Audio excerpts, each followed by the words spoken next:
Okay, I'm going to go ahead and kick off. Good afternoon. I'm Larimer County Sheriff Justin Smith, Justin Smith. Uh, I'm here with my Chief Press Officer, Executive Officer, Nick Christensen, and we want to give you an idea of the scope of the flooding and what efforts we're taking here in Larimer County. This really kicked off for us last night. Around 8, 9 o'clock, we started getting information from the Weather Service about the flooding advisories. A lot of that in the beginning was up on the north end of the county.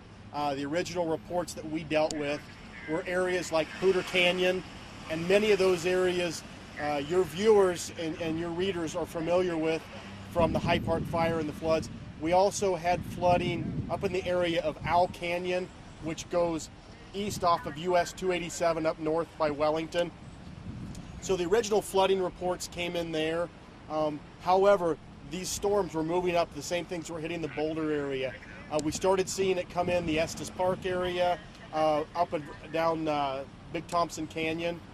So we had personnel out all night, starting at about 8 or 9 o'clock last night. We went through some of the first areas we had difficulties with up in this area was the Big Elk Meadows area. And that's also known as County Road 47. It goes off of US Highway 36 just a little bit north of Pinewood Springs, and it goes off to the west.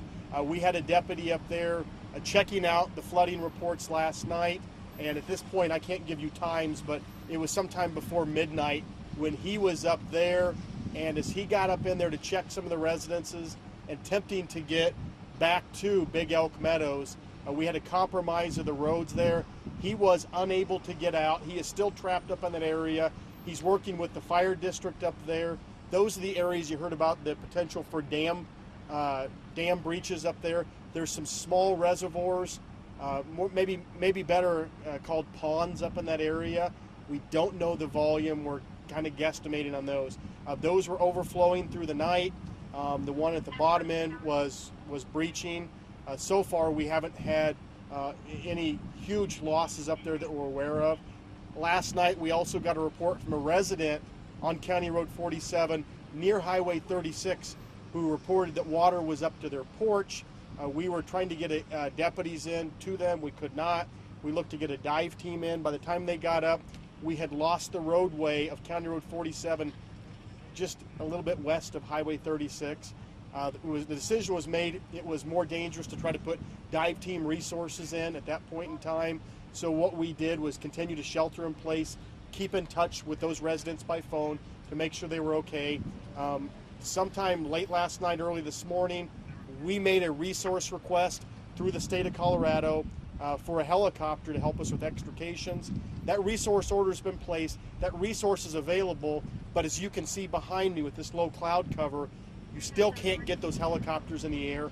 So those folks in the area of Big Elk Meadows and on our own County Road 47 still sheltered in place. We have a deputy trapped up there with them. Once again, we're not seeing major losses that we're aware of. One of the problems is communication is always difficult here. There's a lot of things we simply don't know. From that area, we then started seeing more and more problems along Highway 36. We've got reports of sections of 36 washed out. I believe somewhere in the mile marker area of mile marker 11, which is, I believe, between County Road 47 and Pinewood Springs, where the river comes by there.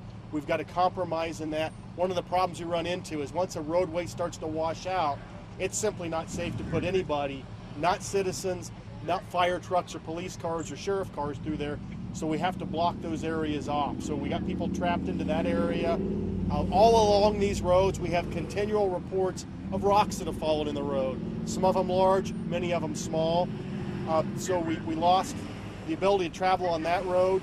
A little bit later in the night, early morning, Lyons was getting so much flooding down there, you just couldn't get responders in to even get onto 36. And Nick attempted to get up there earlier.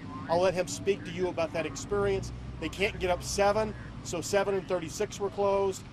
Highway 34 closed at some point last night that I don't recall. And it originally started out because of rocks that had fallen on the road.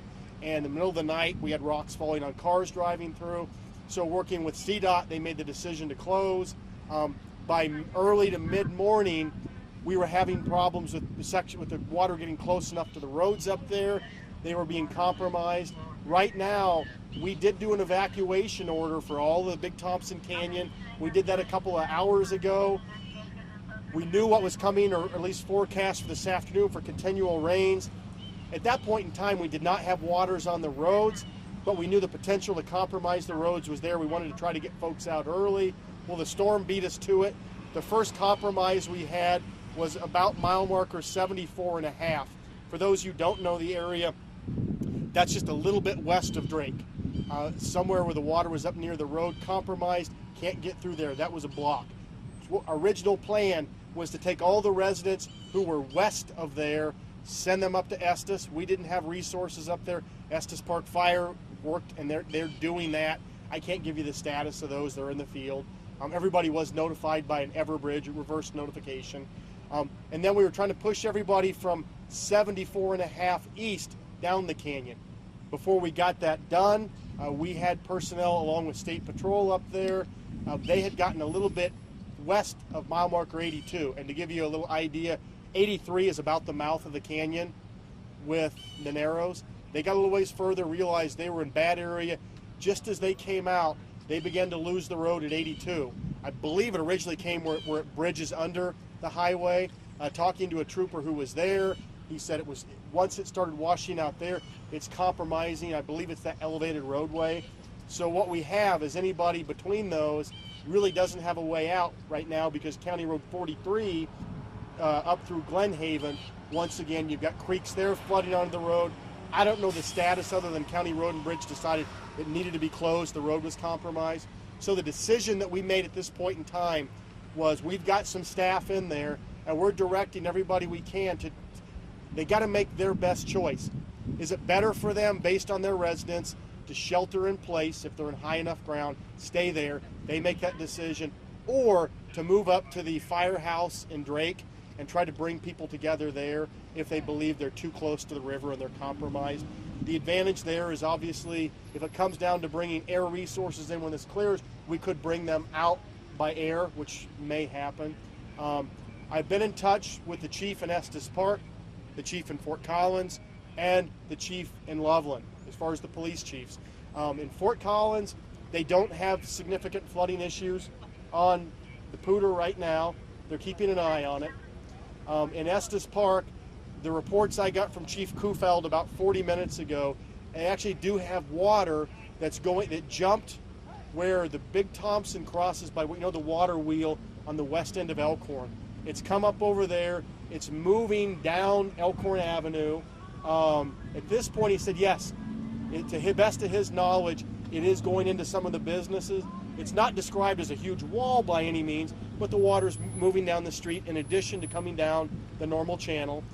Down below Olympus Dam, they do have, had reported some significant flooding for what you guys know as the go-kart track area. Things down there are under some level of water. I don't know how much. Right now there's a lot of work with the Bureau of Reclamation on deciding how to divert water, where to put it to. Obviously, the dam at Estes Park, the Olympus Dam, is an area they pay significant attention to. And with that, they have to know how much capacity they have in that reservoir to hold, at what point they have to be letting it out to come down so they don't overwhelm that, because obviously if you compromise that, then you have that potential for a wall of water. At this point, yes, we have a significant amount of water coming out. The last I heard coming out was 1,700 cubic feet a second. That's old information. That has changed to some level. When that was coming out initially, the report I got was it was 2,500 cubic feet a second at the bottom coming out of the Narrows. However, I've had unconfirmed reports that's actually up to 5,000 cubic feet a second. 3,000 is considered to be flood stage. So you obviously have significant, you've seen the pictures along here where it's flooding homes. I've talked to Chief Hecker, and the message Chief Hecker asked me to pass on from the city of Loveland is they're doing evacuations in the 100-year floodplain, essentially any side of that river. The message they sent to folks, they use the emergency notification was, you choose which side of the river you need to be on and get to that side, get up out of there. They're planning to essentially see the city of Loveland practically split in two, and operate emergency services, police and fire on each side of it in case they lose the bridges in there.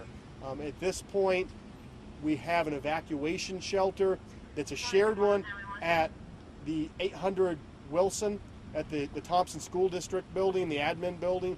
People are collecting there. Up in Estes Park, they have the conference center available. You remember that as it had been the Holiday Inn Conference Center there, as well as at Peak View and Highway 7. There's the same church that we used during the Fern Lake fire last winter. They're putting folks up to those areas. That's the basic things we have right now. Information's pouring in. We're trying to sort through it. I apologize. A lot of it, as you realize, is unconfirmed. We're trying to confirm what's good information, what's bad, share that with you as soon as we can. Essentially, think of it everything from Estes Park all the way, for our purposes, to the east side of Loveland. We're evacuating people in that floodplain. I don't know if the county would designate it 100-year. I just don't have that information. Anything that we think is a threat. This thing's continuing to rise, and a lot of it's because of that water that came before. Our concerns were not only what we saw last night, but the forecast. You know, they gave us the flood advisories, and they were to go to 10, 11, 12, all the way through 7:15 this morning. Then they brought it back up from noon today till midnight tonight. So the potential to come back is there. We're planning, trying to get ahead of it. Last time I talked to Chief Kufeld in Estes, he said things had cleared up. It was down to a drizzle, but obviously water keeps coming in. One of the other unconfirmed reports I had is that Trail Ridge may potentially be closed as well. We've not been able to confirm that. We were told potentially maybe it's rocks getting in. A challenge that Estes Park has, the county, the state have, we need to get resources, whether they're law enforcement, fire, road and bridge, you name it. We try to get them in. We're not able to get them in yet. We're making some potential plans to bring them in by air once the clouds lift. That hasn't happened. We do have state resource of a Black Hawk helicopter that's waiting to go when they can fly. We've talked to the state about National Guard assets to come in with Humvees for rescue teams. We're planning to stage them, how they'll be deployed. We're waiting to see what happens, how things settle right now. So those are the basic things that we know. I'm going to ask Nick Christensen to talk to you. He's been closer in there, can give you experiences. After Nick's done, then we'll take questions from everybody here. I'm Nick